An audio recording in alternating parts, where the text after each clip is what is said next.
দর্শক, চট্টগ্রামে আইনজীবী সাইফুল ইসলাম আলিফ হত্যায় চট্টগ্রামে চিন্ময় কৃষ্ণ দাসের ফাঁসির আদেশ দিয়েছে। ফাইটটা যায়, বুকটা ফাইটটা যায়। গত 53 বছরে যা হয়নি, এবার সেটাই হলো। অতীতের রাষ্ট্রপ্রধানরা যা করতে পারেনি সেটাই করে দেখালো ডক্টর মোহাম্মদ। সব থেকে বড় ব্রেকিং, বাংলাদেশের এর শিক্ষা ইউনূস পাচ্ছে। শুধুমাত্র আদালতের আদেশ পর্যন্তই নয়, বরং চিন্ময়কে দ্রুতই ফাঁসি দেওয়া হবে। চট্টগ্রামে জাতীয় পতাকা অবমাননার অভিযোগে রাষ্ট্রদ্রোহ মামলায় সম্মিলিত সনাতনী জাগরণ জোটের মুখপাত্র চিন্ময় কৃষ্ণ দাসকে ফাঁসির আদেশ দিয়েছেন মেট্রোপলিটন ম্যাজিস্ট্রেট কাজী শরীফুল ইসলামের আদালত। এই আদেশ দেন। এর আগে কড়া নিরাপত্তায় চিন্ময় কৃষ্ণ দাসকে নেওয়া হয়। সম্মানিত দর্শক, আসসালামু আলাইকুম। আরেকটি নতুন ভিডিওতে আপনাদের স্বাগতম। ভিডিওর কিছু অংশ দেখে বুঝতে পারছেন যে ভিডিওটা কোন বিষয় নিয়ে এবং কতটা গুরুত্বপূর্ণ, তাই না টেনে সম্পূর্ণ ভিডিওটা দেখার অনুরোধ রইল। আজকের ভিডিওতে আমরা দেখাবো যে চিন্ময় কৃষ্ণকে চট্টগ্রাম আদালত ফাঁসির রায় ঘোষণা করেছে এবং এর প্রতিক্রিয়া ভারতে কি দেখাচ্ছে এবং ভারত কি বলছে। সো ভিডিওটা না টেনে সম্পূর্ণ দেখার অনুরোধ রইল। তাহলে একটি লাইক দিয়ে সম্পূর্ণ ভিডিওটি দেখতে থাকুন। এই মুহূর্তে সব থেকে বড় ব্রেকিং, বাংলাদেশে বন্ধ করা হলো সমস্ত ভারতীয় স্যাটেলাইট চ্যানেল। এর শিক্ষা ইউনূস পাচ্ছে। ফাইটটা যায়, বুকটা ফাইটটা যায়। গত 53 বছরে যা হয়নি, এবার সেটাই হলো। অতীতের রাষ্ট্রপ্রধানরা যা করতে পারেনি সেটাই করে দেখালো ডক্টর মোহাম্মদ ইউনূস। বাংলাদেশকে নিয়ে নোংরা খেলায় মেতে ওঠা ভারতকে চরম শিক্ষা দিয়ে দিল নতুন বাংলাদেশ। গত 5ই আগস্টের পর থেকেই বাংলাদেশ বিরোধী ষড়যন্ত্র করতে থাকে ভারত। ভারতের এই বাংলাদেশ বিরোধী কর্মকাণ্ডগুলো লিড করছিল ভারতীয় মিডিয়া। সাম্প্রতিক সময়ে উগ্রবাদী জঙ্গি সংগঠন ইসকনকে নিয়েও তাদের বাংলাদেশ বিরোধী প্রোপাগান্ডার প্রমাণ পেয়েছে সরকার। বাংলাদেশের মানুষের ভেতর সাম্প্রদায়িক বিষ ঢুকিয়ে আবারও স্বৈরাচারী সরকারকে ক্ষমতায় বসানোর যে কুপরিকল্পনা করেছিল ভারত, এবার তা ভেস্তে দিল বাংলাদেশ। বিষ ঢুকানোর আগেই সাপের বিষ দাগ ভেঙে দিল ডক্টর মোহাম্মদ ইউনূসের নতুন অন্তর্বর্তীকালীন সরকার। সেই সাথে বাংলাদেশিদের দীর্ঘদিনের দাবিও পূরণ হয়ে গেল। ইসকনের পর এবার ভারতীয় সকল টিভি চ্যানেল নিষিদ্ধ করা হলো বাংলাদেশে। বাংলাদেশকে ভারতের গোলাম বানানোর স্বপ্নকে এবার দুঃস্বপ্নে পরিণত করছে ডক্টর মোহাম্মদ ইউনূসের নেতৃত্বাধীন সরকার। ডক্টর মোহাম্মদ ইউনূসের এমন সিদ্ধান্তে দিশেহারা হয়ে পড়েছে পশ্চিমবাংলার মিডিয়া। কি বলছে তারা, আসুন তা দেখি। এই মুহূর্তে সব থেকে বড় ব্রেকিং, বাংলাদেশে বন্ধ করা হলো সমস্ত ভারতীয় স্যাটেলাইট চ্যানেল। ঠিকই শুনছেন, মোহাম্মদ ইউনূস সরকার তারা বন্ধ করে দিলেন ভারতীয় স্যাটেলাইট চ্যানেল। আজ থেকে বন্ধ করা হলো সম্প্রচার। ভারতীয় মিডিয়ায় আপত্তি কেন মোহাম্মদ ইউনূসের? ভয় পাচ্ছেন, এর দ্বারা চালাগা বলছেন প্রত্যেকে। ভারত বিদ্বেষের আরো এক নজির, বাংলাদেশে আরো এক নজির গড়লেন ইউনূস সরকার। মোহাম্মদ ইউনূস, ইতিহাসে এটা লেখা হচ্ছে, প্রত্যেকে মনে রাখবে। আপনি ভারতীয় চ্যানেল, স্যাটেলাইট চ্যানেল আপনি বন্ধ করে দিচ্ছেন। জানি না বাংলাদেশিরা কি বলবেন, যারা মৌলবাদে বিশ্বাসী, যারা উগ্র মৌলবাদ, যারা রাস্তায় নেমছেন, বোমা মারছেন, তারা ঠিক কি বলবেন? তারা রাত্রেবেলায় সিরিয়াল কোথায় দেখবেন, খবর কোথায় দেখবেন? যারা সনাতনী হিন্দু তারা কি বলবেন? আমরা সেই দিকে নজর রাখবো। কিন্তু এই মুহূর্তে বড় খবর, দিনের শেষে বড় খবর, বাংলাদেশে বন্ধ করা হলো সমস্ত ভারতীয় স্যাটেলাইট চ্যানেল। সমস্ত ভারতীয় স্যাটেলাইট চ্যানেল বন্ধ করে দিলেন মোহাম্মদ ইউনূস। এর শিক্ষা ইউনূস পাচ্ছে। চট্টগ্রাম এবং রংপুর তারা ধরে রাখতে পারবে কিনা আমরা জানি না। বাংলাদেশের হিন্দুরা যেভাবে জেগে উঠেছে, বাংলাদেশের হিন্দুরা না একটা স্বাধীন দেশ যে বসে, বঙ্গোপসাগর একটা স্বাধীন দেশ হতে পারে। আমি মোহাম্মদ ইউনূস ওই স্পাইনলেস মেরুদণ্ডহীন, ওই ইম্যাচিওর, শিশু সুলভ, অপরিণত মস্তিষ্কের নেতাকে নিয়ে পরে কথা বলব। বাংলাদেশে ভারতীয় স্যাটেলাইট টিভি চ্যানেল বন্ধ করা ছিল সময়ের দাবি। ভারতীয় মিডিয়া বাংলাদেশের সংস্কৃতির জন্য হুমকি হয়ে উঠেছিল অনেক আগেই।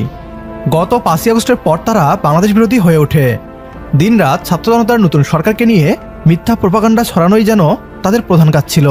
সাম্প্রতিক সময়ে ইসকন কাণ্ডে পশ্চিমবাংলার মিডিয়া লিমিট ছাড়িয়ে গিয়ে বাংলাদেশ বিরোধী প্রোপাগান্ডা করতে থাকে। তাদের ধারণা ছিল বাংলাদেশ সরকার হয়তো তাদের এই সমস্ত নোংরা খেলা বসে বসে দেখবে আর আঙুল চুষবে। ভারতীয়দের ভুল ধারণা ভেঙে এবার ইসকন এবং ভারতীয় মিডিয়ার বিরুদ্ধে অ্যাকশনে ডক্টর মোহাম্মদ ইউনূস। ইসকনের পর এবার নিষিদ্ধ হচ্ছে ভারতীয় স্যাটেলাইট টিভি চ্যানেলও। এতদিন নরেন্দ্র মোদী তার যে 2 পেয়াদাকে ব্যবহার করে এই দেশকে অশান্ত করার পরিকল্পনা সাজিয়েছিল, এবার তাদের সেই পরিকল্পনাকে ধূলিসাৎ করে দিল ছাত্র জনতার নতুন সরকার। এরই মধ্যে পশ্চিমবাংলার দাদাদের রাতের ঘুম হারাম হয়ে গিয়েছে এই সিদ্ধান্তে। বাংলাদেশের উপর থেকে তাদের নিয়ন্ত্রণ সম্পূর্ণ চলে গিয়েছে। ভারতীয় টিভি চ্যানেল নিষিদ্ধের ঘোষণা চলে এসেছে। এবার জঙ্গি সংগঠন ইসকনের নিষিদ্ধ হওয়া সময়ের দাবি মাত্র। আমাদের সাথে একমত হলে কমেন্ট বক্সে ইয়েস লিখে জানিয়ে দিন আমাদের। চট্টগ্রামে জাতীয় পতাকা অবমাননার অভিযোগে রাষ্ট্রদ্রোহ মামলায় সম্মিলিত সনাতনী জাগরণ জোটের মুখপাত্র চিন্ময় কৃষ্ণ দাসকে ফাঁসির আদেশ দিয়েছেন আদালত। দুপুরে চট্টগ্রাম মেট্রোপলিটন ম্যাজিস্ট্রেট কাজী শরীফুল ইসলামের আদালত এই আদেশ দেন। এর আগে কড়া নিরাপত্তায় চিন্ময় কৃষ্ণ দাসকে নেওয়া হয় আদালতে। দর্শক, চট্টগ্রামে আইনজীবী সাইফুল ইসলাম আলিফ হত্যায় চট্টগ্রামে চিন্ময় কৃষ্ণ দাসে ফাঁসির আদেশ দিয়েছেন আদালত। শুধুমাত্র আদালতের আদেশ পর্যন্তই নয়, বরং চিন্ময়কে দ্রুতই ফাঁসি দেওয়া হচ্ছে। এবং কেন ফাঁসি দেওয়া হচ্ছে এবং এই অন্তর্বর্তীকালীন সরকার সর্বপ্রথম যাকে ফাঁসি দিয়ে বিচার কার্য শুরু করতে যাচ্ছে সেটা হচ্ছে চিন্ময় কৃষ্ণ প্রভু।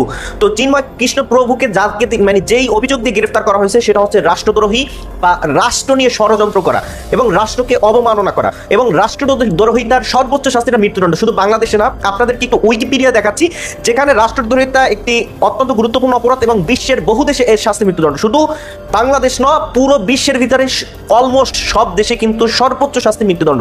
আর চিন্ময় কৃষ্ণ সেই অপরাধটাই করছেন। তাকে শুধু এইটা না, অ্যাডভোকেট সাইফুল সাহেবকে খুন করার পিছনেও এই চিন্ময়কে অভিযুক্ত করা হয়েছে, যার কারণ। সম্মানিত দর্শক, আপনারা জানেন অন্তর্বর্তীকালীন সরকার গঠন হওয়ার পর থেকেই ইসকনরা আন্দোলন করছে তাদের কয়েকটি দাবি নিয়ে। তাদের এই আন্দোলন কিন্তু শেখ হাসিনার আমলে ছিল না। শেখ হাসিনা যখন ক্ষমতায় ছিল তারা শেখ হাসিনার পক্ষে কাজ করেছে, শেখ হাসিনা যেটি বলেছে সেটি করেছে। এখন শেখ হাসিনা ক্ষমতাচ্যুত হওয়ার পরেই তারা আন্দোলনে নেমেছেন। তাদের এখন প্রধান দাবি হচ্ছে যে শেখ হাসিনাকে পুনরায় ক্ষমতায় বসানো। এটি কিন্তু ডক্টর ইউনূস বুঝে গিয়েছে, সেজন্য কঠিন অ্যাকশনে গিয়েছেন ডক্টর ইউনূস। ইতিমধ্যে আপনারা দেখেছেন ইসকনের প্রধান নেতা চিন্ময় কুমারকে কিভাবে তাকে শাস্তি দিবে এই ভিডিওতে সকল তথ্যগুলো ফাঁস করা হয়েছে। অন্যদিকে আপনারা দেখেছেন ভারতের টিভি চ্যানেল বন্ধের ঘোষণা দিয়েছেন ডক্টর ইউনূস। ডক্টর ইউনূসের এরকম সিদ্ধান্তে সকলে প্রশংসা করছেন। সম্মানিত দর্শক, সম্পূর্ণ ভিডিওটি দেখার জন্য আপনাকে অসংখ্য ধন্যবাদ। ভিডিওটি ভালো লাগলে একটি লাইক দিয়ে আপনার বন্ধুদের সাথে শেয়ার করতে পারেন। সেই সাথে আপনার গুরুত্বপূর্ণ মতামত আমাদের কমেন্ট বক্সে জানিয়ে দিতে পারেন। আর আপনি যদি এই চ্যানেলে নতুন হয়ে থাকেন তাহলে চ্যানেলটি সাবস্ক্রাইব করে রাখতে পারেন এরকম আরও নতুন নতুন ভিডিও পাওয়ার জন্য। তো সম্মানিত দর্শক, আপনারা দেখলেন যে ডক্টর মোহাম্মদ ইউনূসের উদ্যোগে এবং চিন্ময় কিশোর রাষ্ট্রদ্রোহিতার অপরাধে তাকে যাবজ্জীবন বলেন আর ফাঁসি রায় বলেন, যে কোনো একটা তাকে দেওয়া উচিত। কারণ তিনি আমাদের বাংলাদেশের পতাকা নামিয়ে তিনি তার নিজের ইসকনের পতাকা উত্তোলন করেছিলেন চট্টগ্রামে। এটা আমরা সবাই দেখেছি। এটা একটা বড় রাষ্ট্রদ্রোহিতার কাজ। তার জন্য চিন্ময় কিশোরকে গ্রেপ্তার করা হয়েছে এবং তিনি যে শেখ হাসিনার পক্ষ হয়ে ষড়যন্ত্র করছেন সেই ষড়যন্ত্রর যে সূত্রতা আছে সেটা পাওয়া গেছে এবং তাকে রিমান্ডে নেওয়ার পর তিনি সেটা স্বীকার করেছেন। তাই তাকে ফাঁসি রায় কার্যকর করার জন্য বিভিন্ন আদালত থেকে রায় আসতে পারে বলে অনেকে ধারণা করছেন। তো সম্মানিত দর্শক, আপনি যদি এই ব্যাপারে একমত হন তাহলে সেটা আমাদের কমেন্ট বক্সে জানিয়ে দিতে পারেন। আর আপনি যদি নতুন হয়ে থাকেন তাহলে চ্যানেলটি সাবস্ক্রাইব করে রাখতে পারেন। আজকের মতো এই পর্যন্ত, কথা হবে অন্য কোনো ভিডিওতে। ততক্ষণ পর্যন্ত ভালো থাকবেন। আল্লাহ হাফেজ।